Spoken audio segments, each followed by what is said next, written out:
Aprender a leer en la era digital. ¿Por qué este título? En realidad podríamos haber traído aprender a comprar, aprender a ver la tele, aprender a lo que sea en la era digital, y era más o menos lo mismo en base a lo que les queríamos contar, pero elegimos aprender a leer porque tiene mucha correlación con el caso que estamos implementando en Santander y que en un ratito les vamos a compartir. Así que ahora los invito a hacer un recorrido a nuestra infancia, allá hace muchos años cuando aprendíamos a leer, y que recordemos qué fue lo primero que nos enseñaron. Y lo primero que aprendimos fueron las letras y el abecedario, para después sumarle las sílabas, después con eso sumarle las palabras, y las palabras, las sílabas y las letras, empezar a reconocerlas y así llegar a los textos para poder generar esta práctica y este entrenamiento hasta que pudimos decir que sabíamos leer. Y ahora yendo un poco a la connotación de la palabra aprender, pero enfocada en aprender en la era digital, cuando hablamos de aprender en este caso, pensando en la era digital, en realidad no es que tenemos que aprender a hacer algo que no sabemos hacer o que hacemos mal. Lo que en realidad normalmente nos referimos es a un reaprendizaje. Estamos volviendo a aprender a hacer algo que sabemos hacer, pero de una manera diferente. Y hacer algo de una manera diferente básicamente no es nada más y nada menos que cambiar. Y acá les pregunto, ¿cuántas veces, si miramos hacia atrás, cambiamos alguna cosa, hábito, modalidad, normalidad, algo que teníamos muy arraigado, que nunca pensamos que íbamos a hacer de una forma distinta, y después en el día a día lo vamos adoptando y reemplazando continuamente por otras cosas, como podemos hablar del teléfono y el smartphone, o de la tele normal y el Smart TV, o lo que sea que se les venga a la mente? Podríamos estar enumerando mil cosas más. Básicamente, esta necesidad de cambiar la tenemos constantemente, y eso mismo es lo que le pasó a Santander. Sintió una fuerte necesidad de cambiar y de transformarse, pero se encontró con un dilema. ¿Por dónde empezar, no? ¿Por dónde empezar con todo este cambio y esta transformación? Y acá lo clave y la única forma posible para arrancar, y la mejor, es empezar mirando los datos, con datos, porque si no, no hay manera, entendiendo que los datos son uno de esos pilares, junto con las personas, la tecnología, la cultura y otros tantos, uno de esos pilares de la transformación y un acelerador para que esa transformación sea posible. Porque lo clave que nos dan los datos es la posibilidad de medir, y en base a eso que medimos, conocer, y la información y los insights que obtenemos nos generan un aprendizaje. Con ese aprendizaje entendemos cómo estamos, dónde estamos parados, qué hacemos bien, qué hacemos mal, qué le gusta más o menos a nuestros clientes, y a partir de ahí podemos construir una mejora para luego repetir este proceso y estar en continuo aprendizaje y mejora continua. Y de esta manera no tenemos que parar todo y decir nos vemos en 3 años cuando hayamos cambiado, sino que estamos todos los días sacando a producción un producto mejor, con la modalidad tan aceptada y adoptada por todos de los MVPs incrementales continuos, que nos permite esto de medir, aprender y construir continuamente. Y ahora yendo un poco a contarles ya más de mi historia y mi recorrido en Santander en estos últimos casi 2 años, lo que tengo para destacar es primero la suerte de haber sido parte y protagonista de este cambio y de este acompañamiento a Santander a esta transformación, y también de poder haber pensado la estrategia, ser protagonista de pensar la estrategia de datos y armar el equipo de datos de cero, empezando siendo uno o dos y siendo hoy 60 personas en el equipo, y cómo fuimos ayudando y acompañando a toda la organización a transformarse para tomar decisiones basadas en datos lo mejor posible y lo más rápido posible. Así que bueno, un poco la conclusión de este año y medio y las variables claves para tener éxito y haber logrado lo que logramos y que queremos compartir son estas. Primero, el mejor equipo. El foco en armar el mejor equipo y encontrar el talento que encontramos, y el compromiso de las personas y los técnicos, los skills técnicos que tienen y demás, nos dio un diferencial, no solo en Argentina, sino de cara al resto del mundo, porque hoy los demás países del Grupo de Santander nos están pidiendo soluciones en datos y que armemos un hub internacional de datos para acompañarlos, porque evidentemente armamos un equipo de primera línea que puede estar acompañando en datos a cualquier país del grupo. Después, eliminar los hilos de info, no perder esto como norte y como principal objetivo, porque si tomamos decisiones en base a 20 versiones diferentes de Santander, es mucho más difícil y seguro nos vamos a equivocar mucho más y a perder mucho más tiempo, que es un activo muy valioso y no nos sobra. Entonces, el foco en eliminar silos de info y hablar de una única verdad y una única fuente de información, a la que le llamamos modelo core, y lo estamos montando en nuestro Data Lake. Y hablando de nuestro Data Lake, hablamos de como una tercera variable de nuestro stack tecnológico. Esto fue clave también, fundamental, porque es sobre lo que se apalanca toda nuestra estrategia de datos.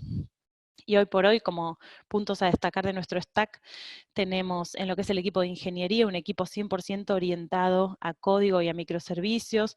Como plataformas usamos principalmente Airflow como orquestador, tenemos un Data Lake que estamos migrando a la nube pública de Amazon, usamos Spark como framework, SQL, Python, Scala, Java, así que la verdad es que tenemos un equipo con múltiples tecnologías ahí y 100% orientado a código y a maximizar el desacople de funcionalidades y la flexibilidad. Y después en lo que es el track de Analytics y Machine Learning, estamos muy apalancados en Python como lenguaje, pero como herramientas hoy usamos Cloudera Data Science Workbench y estamos yéndonos ahora a SageMaker de Amazon también en la nube pública. Y por último, en visualización Tableau como plataforma única, en la cual tenemos ya 1.200 usuarios subidos y estamos yendo a 1.800 para el próximo año. Por último, bueno, antes de ir al cierre, como cuarta variable tenemos multiplicar, cultura analítica, porque para la velocidad que necesitamos y para lo rápido que tenemos que hacer esta transformación es clave que empoderemos a todos los equipos y a cada rincón de la organización con datos, herramientas y las capacitaciones que sean necesarias para que todos se suban y desarrollen esta cultura analítica. Y por último, sí, el foco como principal objetivo y norte para que todo esto funcione, porque hay tanto para hacer que si no ponemos foco en lo realmente importante y en lo que genera más impacto para nuestros productos, procesos y clientes, no podemos avanzar a la velocidad que necesitamos, así que menos es más, y con ese foco les vamos a contar ahora uno de los proyectos principales y estratégicos que abordamos, y que mejor que nos lo cuenten dos de nuestros miembros de este gran equipo. Así que Gasti, todo tuyo. Muchas gracias, Eli. Para contarles acerca de esta iniciativa, me gustaría darles un poco de contexto, darles un poco la intro. Para los que no sabían, 2020 se vino con una pandemia. Y algo o un superpoder que tenemos los millennials es contar todo o expresar todo lo que nos pasa a través de memes. Es algo que me parece muy divertido. Espero que nadie se ofenda, sé que la pandemia es un tema súper delicado, pero bueno, los memes están muy buenos. Como les comentaba, se vino la pandemia.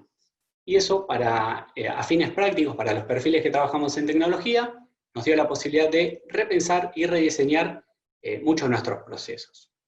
Y esto es algo que ya veníamos haciendo en Santander, pero con la pandemia nos dio la posibilidad, o nos cambió las prioridades. Es decir, algunos procesos que ya estaban resueltos, quizás no de la mejor manera, pero se vieron afectados.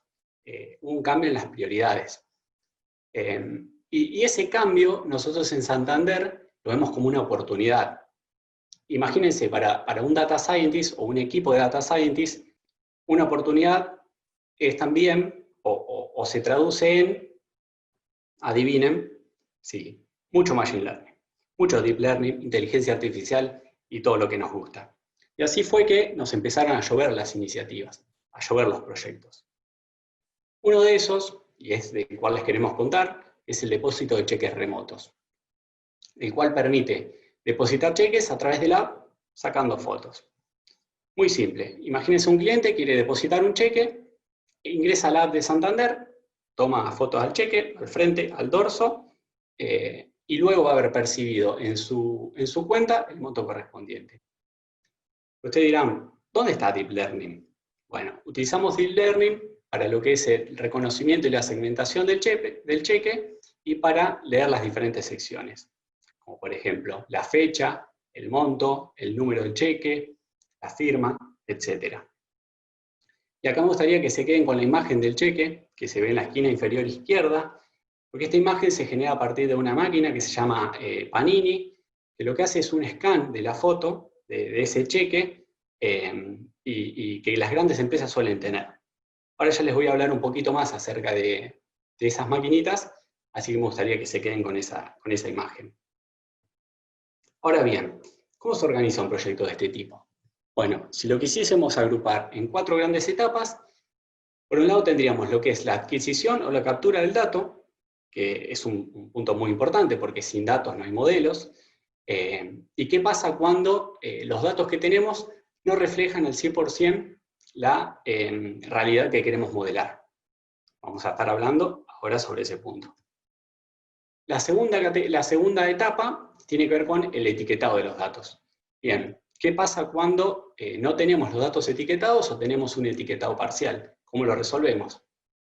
También ahora le vamos a estar comentando un poquito acerca de eso. La tercera etapa tiene que ver con el desarrollo de los modelos de Deep Learning. La etapa por ahí más divertida, pero para muchos usuarios termina siendo una caja misteriosa. Y la última etapa es el siempre riesgoso deploy de los modelos.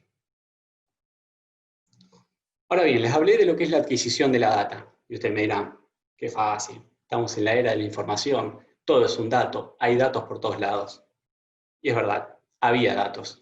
Teníamos datos por todos lados. Pero, como les pedí que se queden con esa imagen, teníamos datos que se generan a partir de estas maquinitas que se llaman Panini, que lo que hacen es generar un scan del cheque, una imagen muy linda donde se identifica súper bien todas las secciones, el cheque ya viene segmentado, pero no reflejaba la realidad de los datos que necesitábamos.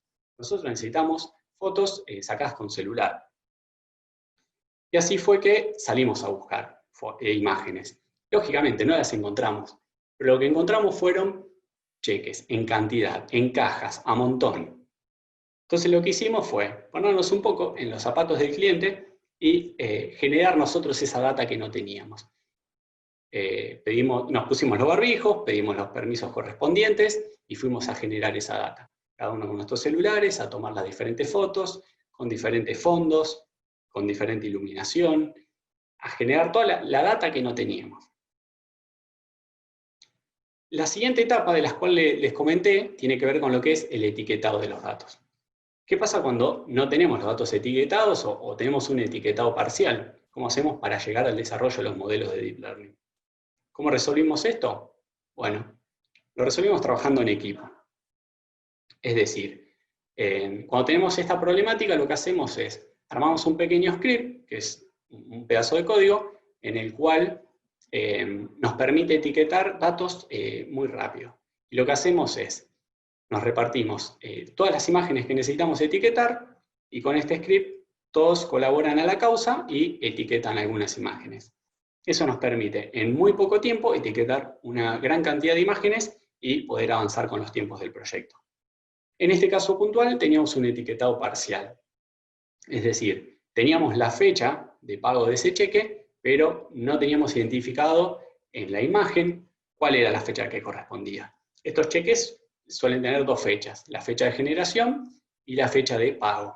Entonces lo que queríamos era poder machear cuál era la fecha de pago con la etiqueta que teníamos. Entonces acá con este script te levanta la imagen, te muestra las diferentes fechas y va seleccionando la opción correspondiente. Entonces lo que hacíamos era, por suerte, es una tarea que se puede paralelizar y por más que estemos trabajando en diferentes iniciativas, cuando alguien tenía que hacer un etiquetado de datos, pedía a sus compañeros, gente, me dan una mano para etiquetar, nos repartíamos las imágenes, dedicábamos algunas horas a la semana o al día, y de esa manera podíamos etiquetar una gran cantidad de imágenes. Así fue como lo resolvimos, trabajando en equipo. Y bueno, el último punto, antes de abrir esa caja misteriosa que les comenté, tiene que ver con la importancia de los datos. Y es, ¿cuál es el primer paso para trabajar con Deep Learning y no morir en el intento? No trabajar con Deep Learning. Ustedes dirán, ¿qué dice este señor? Bueno, a lo que me refiero es a dejar de lado Deep Learning y poner foco en los datos. Trabajar en lo que es la calidad, la cantidad, la distribución. Y así eso nos va a permitir, cuando entrenemos nuestros modelos de Deep Learning, poder identificar dónde los resultados y dónde nos estamos equivocando. Entonces, si se fijan, la división en etapas que hicimos pone mucho foco en los datos. Y eso fue intencional, porque habla más de una distribución de tiempos y no de complejidad de las tareas que necesitamos abordar. Así que ahora sí, los dejo con Ale, que les va a contar un poco más acerca del desarrollo y va a abrir esta caja misteriosa de las cuales ya le mencioné. Bueno, buenísimo, Gasti, es tal cual lo contás. Y acá la idea es contar un poco cuál fue nuestro enfoque de solución y cómo abrimos esta caja que venías contando. De nuevo, teníamos un problema que teníamos un montón de datos, pudimos recabarlos, etiquetarlos, teníamos imágenes y teníamos las etiquetas. Entonces, ¿cuál es el enfoque o cómo resolvemos esto?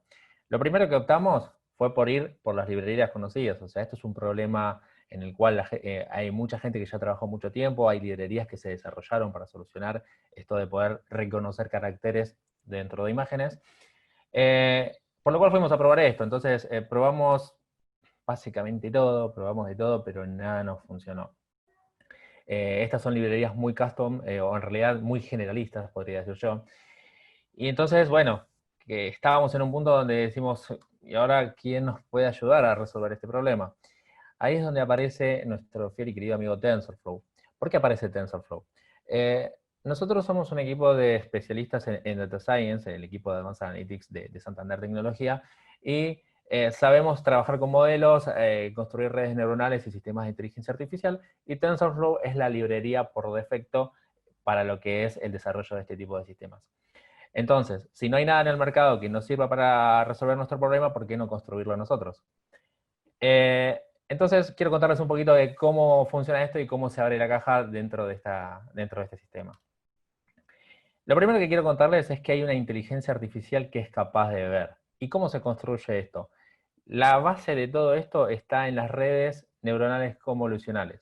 ¿Qué son las redes neuronales convolucionales? Son redes, o sea, detrás de todo esto hay muchísima matemática, pero lo que les permite es, a partir de una imagen, generar representaciones que permita generar ese reconocimiento que estoy buscando. Por ejemplo, en este caso entró 9 y tengo la predicción que son 9. Pero sí quiero que hagan foco en dos puntos muy particulares. Fíjense la primera capa convolucional. En este caso, yo lo que veo es que la red está aprendiendo algo y está aprendiendo distintas características y patrones de mis imágenes de entrada. Fíjense que podemos ver que hay líneas horizontales, oblicuas y verticales, y eso es lo que realmente la red está aprendiendo de las imágenes. Pero también quiero que hagan foco en la última capa convolucional, que es la capa 3, que acá también está aprendiendo cosas. Para nosotros como humanos es muy difícil entender qué es lo que está aprendiendo, sin embargo para la red neuronal está muy claro, por ejemplo, que toda esa secuencia de violetas, verdes y amarillos, por ejemplo en este caso significa un 9.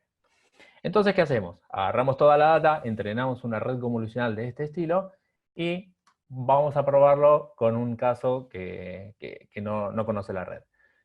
Pasamos este caso, esta imagen, ¿no? Esta es una imagen escrita a mano, salida de un cheque, la pasamos por nuestra red convolucional y nos da esta predicción o este reconocimiento, ¿no? Lo que hicimos fue agarrar y separar cada carácter por separado y haciendo este reconocimiento. Fíjense, funciona perfecto, todos festejamos, brindamos, ya estamos listos para salir a producción y producto terminado. Pero como nosotros somos precavidos, lo que queremos hacer es probarlo con un poco más de data, ¿no? Es decir, bueno, cuidado, porque puede haber algún caso que no funcione, queremos corroborar eso. Entonces fuimos a probar sobre data. ¿Qué es lo que pasa? Imagínense que les viene el siguiente número, que en este caso tiene un poquito más, no es tan claro como el anterior, ahí los números están un poco más juntos, están un poquito más distorsionados. Entonces yo lo paso por mi modelo de Deep Learning que ya entrené en TensorFlow, y pasa lo siguiente, ¿no? Acá ya no me gusta tanto, las predicciones no se condicen con el número, y bueno, frustración, eso es lo primero que nos pasa. Pero don't worry, lo primero que tenemos que hacer es entender por qué esto está fallando. ¿Y por qué puede estar fallando?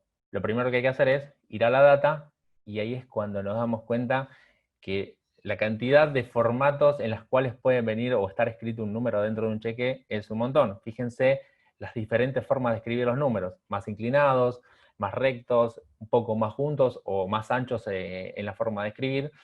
Y esto hace que la red, yendo número por número, no pueda reconocer estos caracteres. Quiero poner especial atención en este caso, por ejemplo, en el 590.000, que si yo lo uso, digamos, con esta red que entrené, lo que me va a pasar es lo siguiente. Voy a ir al primer carácter, me va a reconocer el 5 perfectamente, aunque está un poco pegado al 9, pero va a seguir corriéndose y en vez de un 9 lo que va a reconocer es un 0. ¿Por qué? Porque va a cortar ahí y se va a quedar con ese 0. Después cuando siga cortando se va a quedar con un 1. Entonces ya nos damos cuenta que este enfoque no nos sirve, o al menos para los datos que tenemos nosotros. ¿Y qué hacemos con esto entonces? Lo que queremos nosotros es poder tener una inteligencia artificial que sea capaz no solo de ver, sino de leer. Porque una cosa es ver y otra cosa es recorrer esa secuencia que yo estoy buscando, que es un número, podría ser un número, una fecha, de acuerdo a lo que yo estoy buscando. Supongamos que tenemos este caso, yo lo que voy a buscar es poder recorrer el número, esa secuencia de píxeles que es una imagen, y poder utilizar la red que ya entrené, o sea, mi red convolucional, para generar esa representación intermedia y poder tomarlo de a secuencias, es decir, ir reconociendo de a secuencias por cada una de las secuencias de píxeles. Lo bueno es que para esto ya existe una red, o más que una red, es una capa de redes neuronales que se llama LSTM, que más allá de toda la matemática que hay dentro de este tipo de redes neuronales, lo importante es que esta red es capaz de recorrer secuencias y además de acordarse qué hay antes de cada secuencia de píxeles y qué hay después. Entonces, si yo entreno a mi salida de la convolución, ¿no?, que era esta representación intermedia que iba entendiendo la inteligencia artificial, que es capaz de ver, se lo paso a mi capa de LSTM, lo que obtengo es algo de este estilo, ¿no? Fíjense la salida, va recorriendo de secuencias. Entonces yo le pregunto a Guido, Guido, ¿qué te parece esto? Y él me dice, está mal, pero no tan mal. Y yo concuerdo bastante con lo que me dice. ¿Por qué? Fíjense que, si bien no tengo la predicción correcta, empieza a ver esta secuencia que es lo que estoy buscando. Fíjense en el caso del 4, en toda la parte donde hay 4, está reconociendo un 4. Entonces creo que acá lo único que me falta es una capa que sea capaz de transcribir esto. Y es ahí donde aparece nuestra última capa de esta arquitectura, que la vamos a llamar la inteligencia artificial que es capaz de transcribir, que es la capa CTC. Para explicarla, un sencillo caso. El caso de Speech Recognition. Speech Recognition es cuando yo tengo un audio y quiero pasarlo a texto. ¿Qué pasa en este caso? ¿No? Yo tengo un audio y es difícil poder asignar la etiqueta a cada secuencia del audio, ¿no? Porque, por ejemplo, yo digo la palabra hola y puedo decir hola o hola, y en ese caso es difícil asignar, por ejemplo, la letra O a la secuencia de segundos donde se encuentra esa O. Entonces, ¿qué es lo que hace esta capa, CTC? Justamente hace una conexión temporal para permitir esa clasificación que estoy buscando. Hay una persona que se dio cuenta que si esto funciona, tengo el mismo caso cuando yo tengo texto escrito a mano, o sea, tengo el mismo problema y lo puedo resolver utilizando la misma capa, por lo cual a toda la arquitectura que ya veníamos teniendo, le agregamos esta capa de CTC. Entonces, tengo la salida de mi capa LSTM, que ya venía teniendo, que era esta, lo aplico por mi capa CTC, que es capaz de decodificar todo esto que viene anteriormente, y obtengo mi predicción final, que es lo que estaba buscando, y funciona muy bien. Ahora sí, tenemos una red neuronal que funciona, que es capaz de predecir, que es capaz de ver, de leer y de transcribir. Entonces, ahora sí estamos en condiciones de brindar, de festejar y de tener un producto ya listo para implementar. Por último, la big picture o la foto final de todo esto es que esto es una arquitectura 100% entrenable desde principio a fin, es decir, no son componentes separados, sino se junta todo en un único componente, a los cuales los entreno mandándole input, fotos de entrada y etiquetas, y es capaz de aprender a reconocer esta secuencia de predicción. Todo esto está armado en TensorFlow y la llamamos la inteligencia artificial que es capaz de ver, que es capaz de leer y transcribir. Como últimos comentarios, para ir cerrando todo esto, quiero comentarles lo que a mí me parece más importante de todo esto, es que la inteligencia artificial funciona y resuelve problemas reales, digamos, en un caso de negocio. En Santander Tecnología decidimos aplicarlo y nos funcionó, así que crean que no es algo de las películas o algo que pasa solamente en Silicon Valley, sino que tenemos la capacidad de hacerlo y podemos hacerlo con estas herramientas con un poco de capacidad de cómputo y librerías open source. Y yendo a lo que es la librería open source, utilizamos TensorFlow y OpenCV para lo que es el manejo de imágenes, así que esto es importante y tenerlo en cuenta. Y último, esta capacidad de experimentar y aprender, porque créanme que en este tipo de problemas no es fácil implementar una primera versión o una primera solución y que ya les funcione, que tenga una accuracy perfecto, sino que vamos a tener este camino de aplicar una nueva solución, entrenar el modelo y empezar a ver qué da. Así que se trata de eso, de tener un poco de resiliencia dentro del equipo. Nosotros en el equipo de Santander Tecnología, por suerte, la tuvimos y pudimos resolver este problema. Así que bueno, sin más, espero que les haya gustado todo este caminito del proyecto que les contamos con él y con Gastón, y muchas gracias. Gasti. Escucho, perfecto. Ahí va, perfecto. Bueno, le damos comienzo al segundo Q&A del día 3 de Nerdearla. Estamos con Eliana Mochia y Gastón Armando y dieron su charla recién, acaba de terminar, aprender a leer en la era digital. Bueno, todo bien chicos, no sé si estuvieron viendo el chat, las preguntas. Ahora básicamente lo que voy a hacer, les voy a leer las más votadas, ¿bien? Y vamos a charlar un poquito. Y ahí se subió Alejandro. Alejandro, ¿me escuchás? Un equipo de data de Santander, imagínate. Qué lindo, los tenemos a todos. Bueno chicos, vamos a arrancar directamente con las preguntas, ¿bien? Primer pregunta de Sebastián, pregunta, ¿tuvieron muchos falsos positivos? ¿Cuál es el marco legal en esas cosas? Bien. ¿Quieren que responda yo, chicos? Sí. Bien. Respecto voy a empezar por la parte del marco legal. Ahí lo que hacemos con el modelo es sugerir al cliente cuál es el monto, cuál es la fecha que detectamos en el cheque y luego el cliente acepta. Una vez que el proceso continúa, después hay una validación por detrás, ¿cierto? Para chequear que realmente corresponda. Entonces lo que buscamos con esta implementación es agilizar todo el proceso, con lo cual no hay ninguna complicación legal en ese punto.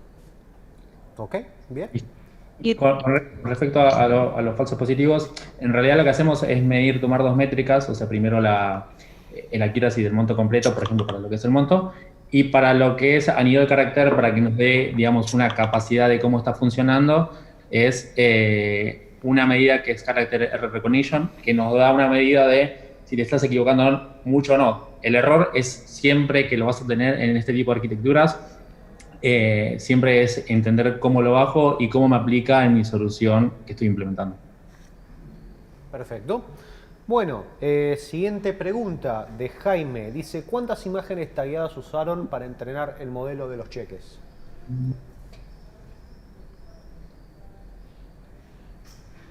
Bueno, voy de nuevo yo. Utilizamos unas 6.000 imágenes tagueadas. Como comentamos, algunas teníamos etiquetado parcial, con lo cual tuvimos que completar otra parte de etiquetado, y 1.000 para validación, 1.000 imágenes para validar. Perfecto. Bueno, siguiente pregunta de Hugo. Dice, excelente ejemplo, ¿cuál es la precisión del modelo? Bueno, la precisión del modelo está, digamos, con un data augmentation dentro de lo que son las imágenes, está en un 85%. De accuracy. Después el Character Recognition es mucho, digamos, se mide al revés, está en algo así del 3%. Ok, bueno. Seguimos. Julio pregunta, ¿estos modelos son open source? Sí, como explicaba al final del video, están desarrollados en TensorFlow, lo que es la librería para las redes neuronales, y lo que es la librería para el manejo de imágenes está todo hecho en OpenCV. Excelente. Bueno, si quieren algo ahí seguramente les van a poder pedir más. Siguiente pregunta de Dacia, perdón. ¿La idea es ir a un modelo de redes neuronales no supervisadas o supervisadas? Bueno. ¿Eso o no sé? ¿Gasti? Dale. Sí, no, el enfoque es 100% supervisado, como comentó Gastón, o sea, necesitábamos sí o sí las etiquetas. En los enfoques supervisados necesitas imagen y etiqueta, y eso fue lo que tuvimos que hacer para generar el modelo, y le das para entrenar esas dos cosas, y es capaz de aprender, digamos, de una forma supervisada. Excelente. Siguiente, también de Dacio, dice, cuando la red falle, porque falla, ¿se piensa en un modelo de contingencia o costo-beneficio despreciar las fallas?